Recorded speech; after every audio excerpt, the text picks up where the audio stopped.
Have you ever wondered why?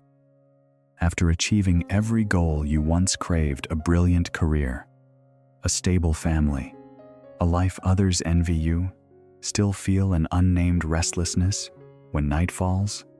You have everything, yet you feel no joy.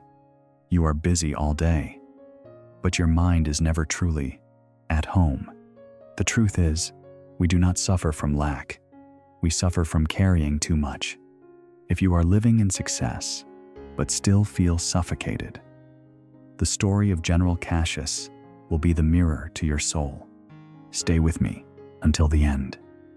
For the secret to stillness lies not in what you gain, but in what you dare to let go.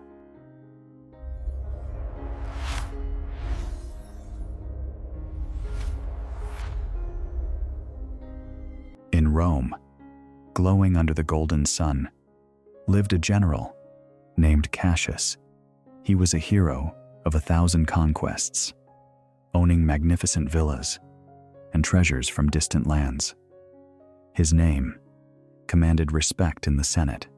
Yet, behind his gleaming armor, Cassius was a slave to his own mind. His thoughts were a chaotic battlefield of clashing swords and political schemes. All day long, ambitions and fears swirled like red dust on the parade ground, making him feel stifled.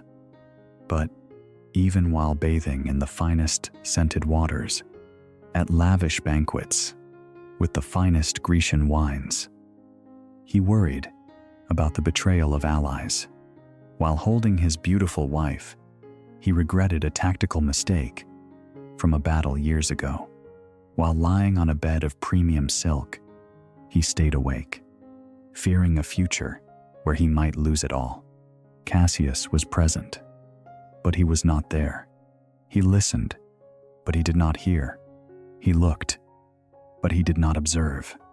He was like a soldier, trying to march with every heavy trophy of war strapped to his back. The stone of honor, the stone of power, the stone of fear. The heavier the sack, the more exhausted his soul became. He mistook busyness for stature and anxiety for the price of power. He had all of Rome at his feet, but not a single moment of peace. In the now, one moonlit night, standing by marble pillars overlooking the majestic Colosseum, Cassius suddenly didn't recognize the man reflected in the water. A weary face, lined with calculation, eyes sharp, yet hollow. He asked himself questions that beat like war drums. What am I fighting for? What am I truly running from? And how many victories are enough to quiet this heart? These questions tormented him like unhealed wounds. He realized he was losing his life in the very act of conquering the world. His mind was an endless civil war. He couldn't sleep. He couldn't smile.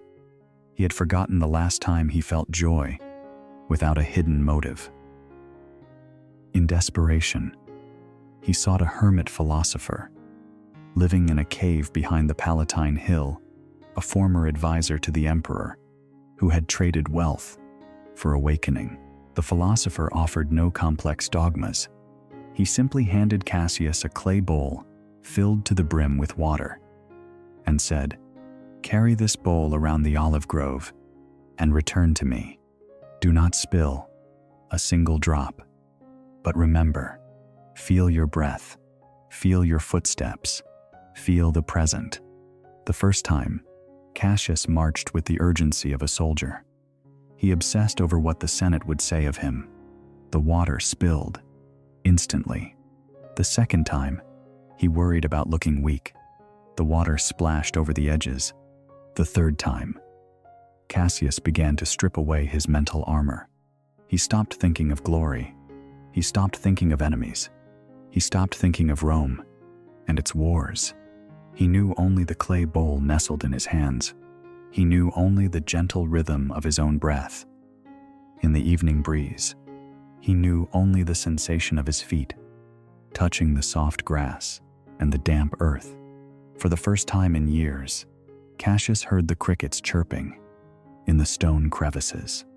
He saw the glint of twilight dew on the olive leaves. For the first time, he was truly alive. When he returned, the bowl was still full. The philosopher smiled calmly. Peace does not lie in how much land you seize. Peace is when your mind is where your feet walk. You are exhausted because you carry the ghosts of the fallen and the shadows of tomorrow. Lay them down. The present is the only territory you can truly rule. Cassius returned to his villa. He was still a powerful general, but his spirit had transformed. When he spoke to his wife, he no longer looked at his military maps. When he ate a grape, he truly tasted its sweetness. When he looked at his soldiers, he saw human beings, not just numbers. He realized, happiness is not a triumphal arch at the end of the road. Happiness is the ability to be awake on every mile of the march.